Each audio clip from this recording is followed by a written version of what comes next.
Focacco caresse pour les Lions indomptables, titre donc le journal ce matin. Dessus, après le match nul face aux Guinéens, réduit à 10 joueurs, l'artiste engagé Caresse Fosso déclare que les Lions n'ont pas le niveau de jouer pour le Cameroun. C'est trop mou, manque de détermination, même l'amour pour le pays n'est pas visible dans le jeu de ces Lions indomptables du Cameroun. La suite et les réactions des présidents Cabral Libi et du professeur Oona Guini. D'autres précisions sont à lire dans le journal en kiosque ce matin.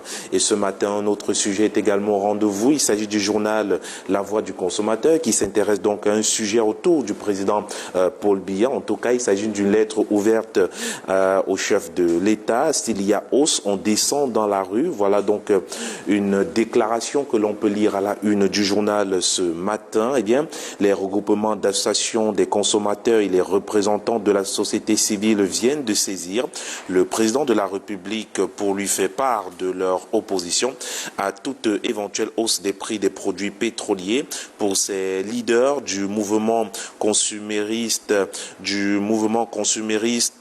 toute augmentation des prix à la pompe doit être impérativement précédée de mesures de soutien aux ménages, à l'instar d'un relèvement du SMIC à 150 000 francs CFA, de l'exonération de la TVA sur les produits de grande consommation et l'augmentation des salaires des travailleurs d'au moins 40%, faute de quoi les manifestations pacifiques seront organisées sur l'ensemble du pays pour exprimer le ras-le-bol. D'autres détails sont à lire à la page 3 du journal en kiosque de ce jour.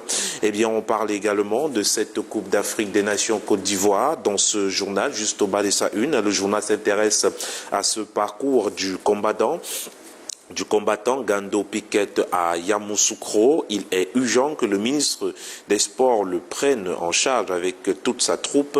Voilà donc une sortie que l'on peut retrouver amplement détaillée à la page 10 du journal en kiosque de ce jour.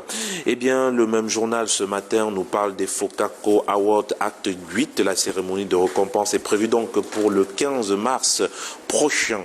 Poursuivons ce matin avec un autre sujet qui est également un autre journal qui est également en kiosque ce mercredi matin. Et bien, il s'agit du journal Mutation qui s'intéresse au stage des avocats, stage d'avocats. L'agent fait du bruit. En tout cas, les frais d'examen décidés par le Conseil de l'ordre contrastent avec ceux contenus dans l'arrêté du ministre d'État en charge de la justice. Les candidats font également face à d'autres difficultés. Les précisions sont à lire à la page 5 du journal en kiosque de ce jour. Et nous poursuivons ce matin avec un sujet autour du portefeuille de l'État et on en parle donc ce jour avec le journal La Lettre de la Bourse qui est également au rendez-vous. Eh bien, la Lettre de la Bourse s'intéresse donc à Camtel qui n'est pas à vendre, titre le journal ce mercredi matin. Le journal nous fait savoir que l'État camerounais aurait-il appris de ses erreurs en matière de gestion des entreprises relevant de son portefeuille. C'est une question que se pose donc le journal. Tout porte à le croire justement si l'on en juge par le refus catégorique de la cession de l'opérateur historique des télécommunications. Certes, la réflexion est en cours au sein du gouvernement, mais en attendant, le journal fait l'état des lieux. État des lieux donc à retrouver à la page 4 du journal en kiosque de ce jour. Et puis le journal nous invite également à lire un sujet concernant la lettre circulaire du MINFI relative à l'exécution, au suivi et au contrôle de l'exécution des budgets des collectivités territoriales décentralisées pour l'exercice 2024. Les précisions sont à lire dans ce journal qui, juste au bas de sa une, nous parle d'intégration qui va financer justement les projets intégrateurs de la CEMAC. 9 investisseurs et partenaires financiers se sont positionnés au cours de la table organisée du 28 au 29 novembre 2023 à Paris pour le financement du deuxième programme des projets intégrateurs de la CEMAC.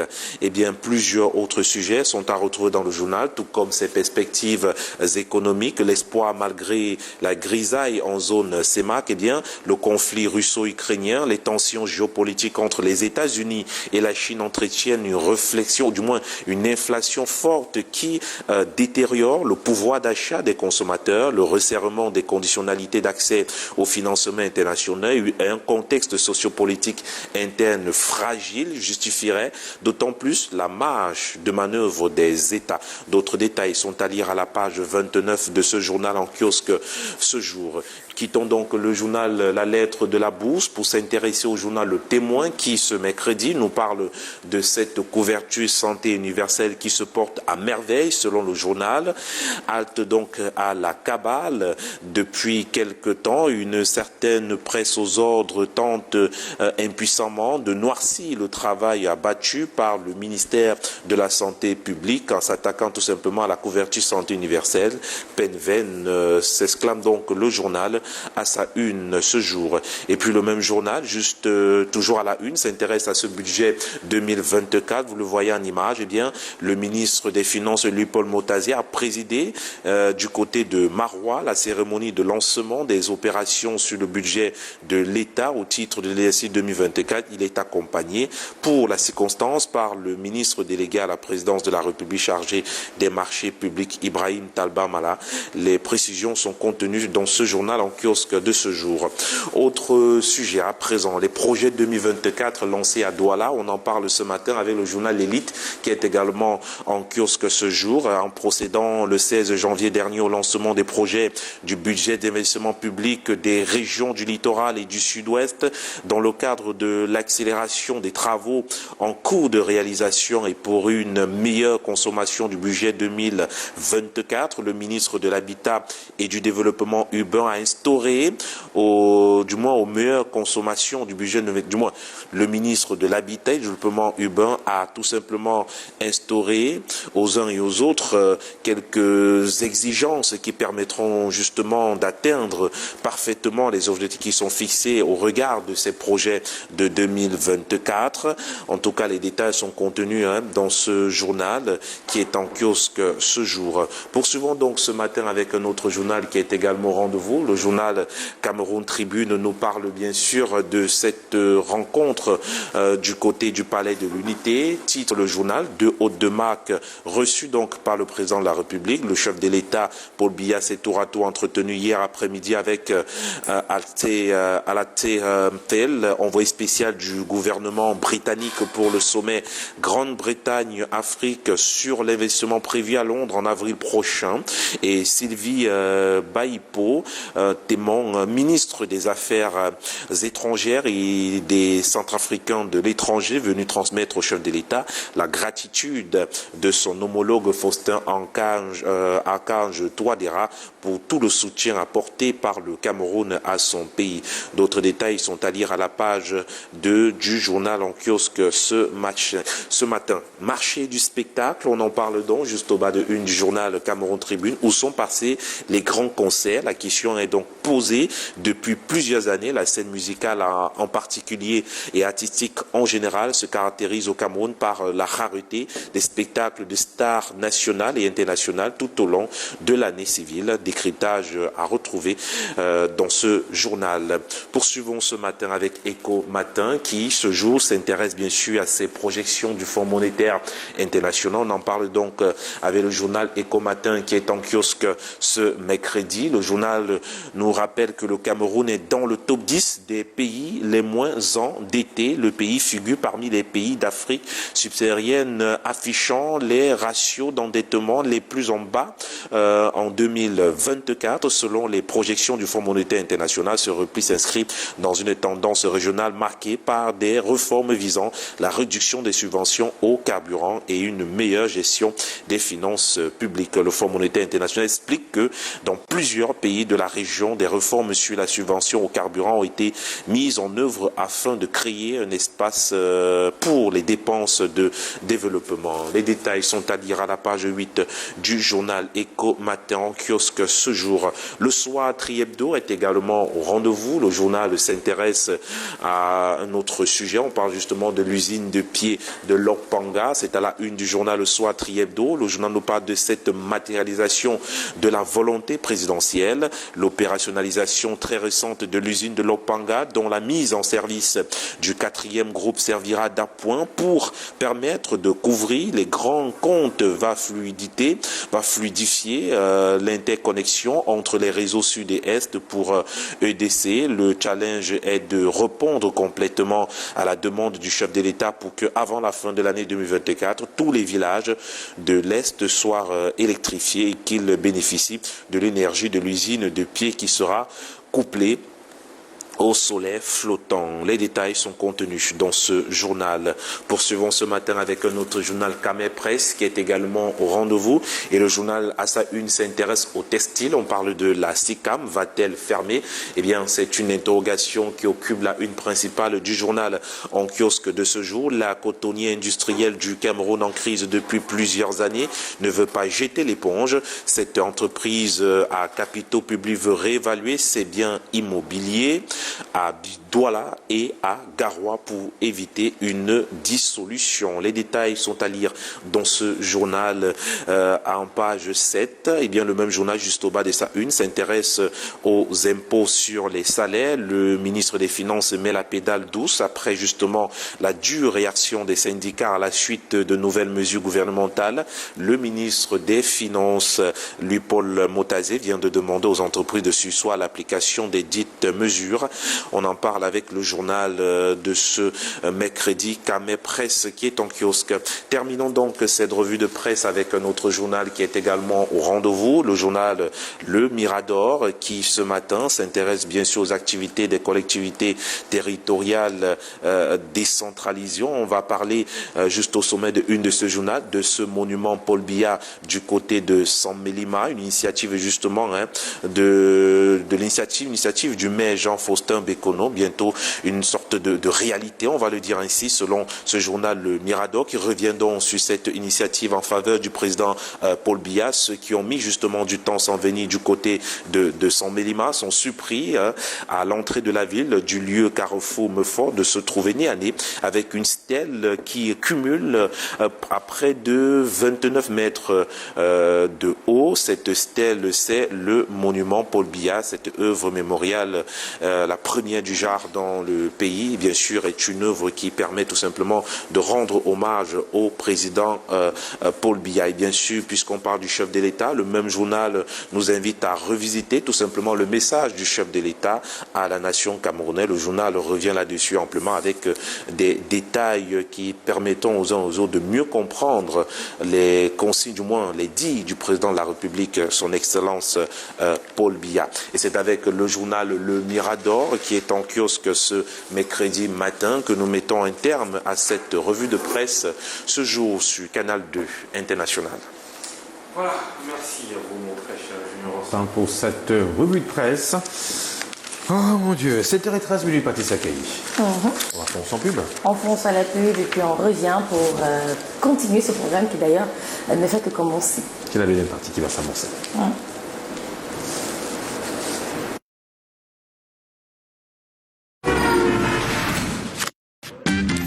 Lui, c'est mon frère Miracle. Même ses rivaux lèvent. Ce garçon a des capacités magiques. Une passe, deux passes, oui. Oh, quel but! Une envie. Mon frère est peut-être aveugle. Mais pour lui, le football ne se résume pas à ce que l'on voit. Il passe vers le milieu, il court et il marque. Mais ce que l'on ressent.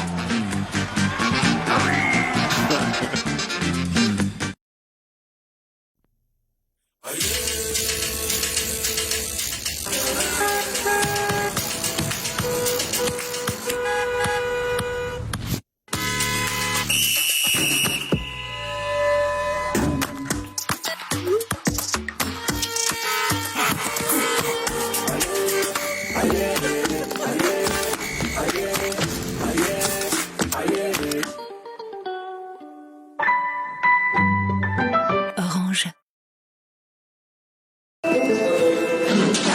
Prêt à réagir? Avec Canal+, on donne tout pour la CAN. Tous les matchs, tous les experts. 24 heures sur 24, seulement sur la chaîne Canal+ CAN. Pour en profiter, le décodeur HD est à 5000 francs à partir de la formule Access. Et l'installation est offerte. Et si vous êtes déjà abonné, bénéficiez de tout Canal Plus offert pendant 15 jours en vous réabonnant à votre formule. Rendez-vous dans tous les points de vente Canal Plus et rugissez avec le continent sur la chaîne Canal Plus Cannes.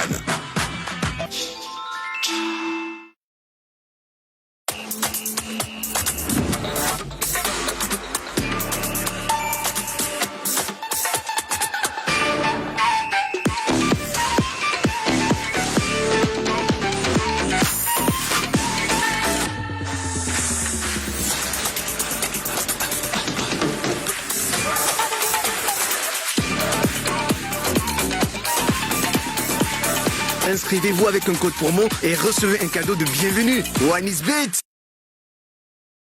Vous êtes passionné par la beauté, le glamour et le bien-être. Obsession, institut de beauté professionnel, salon de coiffure pour hommes, femmes et enfants, vente et confection des perruques, blanchiment dentaire, onglerie, luminothérapie, lifting colombien, make-up, microblading, microchaining, épilation, massage. Obsession est situé à Bali, rue des Manguiers, à côté de la pharmacie Gabello.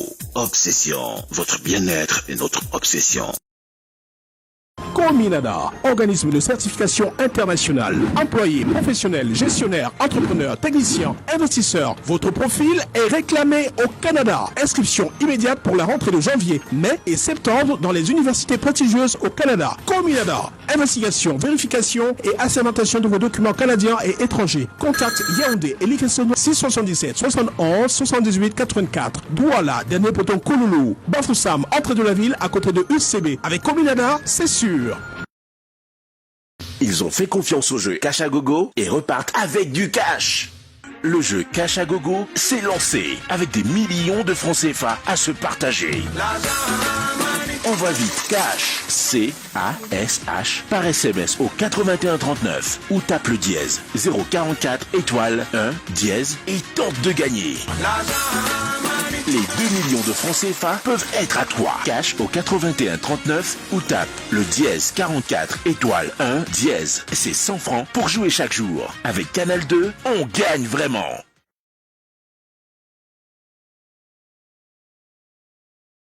Voilà, à l'instant, 7h18, bienvenue dans la deuxième partie du Canal Matin et nous allons hors de nos frontières via Escalmonde, Patricia Cailly. Oui, on va prendre les informations des pays voisins avec Escalmonde à l'instant. Le Var, on parle de plus de 200 doses de vaccins contre le paludisme reçues au Bénin.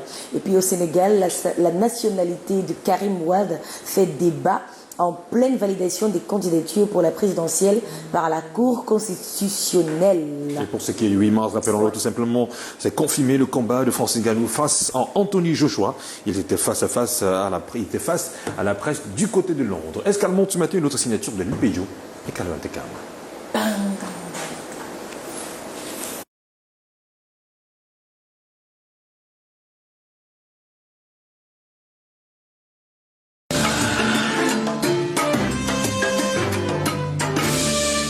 Dans quelques mois, place aux premières vaccinations au Bénin. Le ministre de la Santé a officiellement reçu 215 900 doses de vaccins RTS. 40% de consultations externes dans le pays sont liées au paludisme pour 25% des admissions à l'hôpital. Ce vaccin prévoit d'immuniser environ 200 000 enfants de moins de 2 ans pour un schéma vaccinal de 4 doses.